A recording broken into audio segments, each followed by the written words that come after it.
UAE के राष्ट्रपति मोहम्मद बिन जायद भारत पहुंचे हैं। क्या सऊदी अरब को काउंटर करने के लिए यूएई दोस्त भारत का साथ चाहता है? भारत और यूएई के बीच अरबों डॉलर का कारोबार है।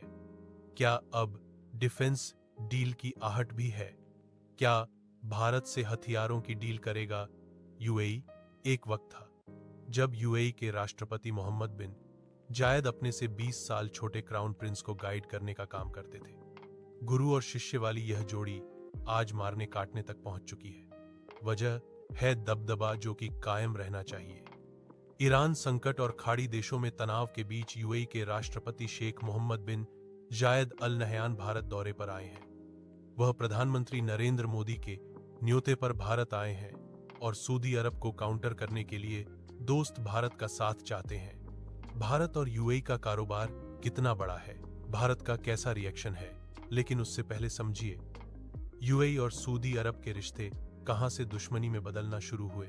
मिडिल ईस्ट के विश्लेषक ने इस झगड़े पर कई खुलासे किए। सऊदी अरब और यूएई के बीच जो झगड़ा चल रहा है उसकी असलियत के बारे में किसी ने बात तक नहीं की।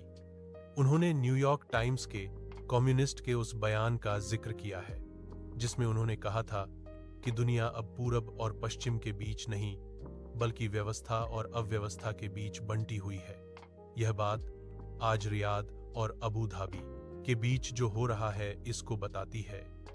उन्होंने सऊदी और यूएई के बीच चल रहे संघर्ष को लेकर कहा कि ऐतिहासिक रूप से सऊदी अरब को इस बात पर गर्व था कि वह एकमात्र जीसीसी देश था जिस पर कभी कब्जा नहीं हुआ, जिसने मिडिल ईस्ट में ब्रिटिश प्रभुत्व को चुनौती दी।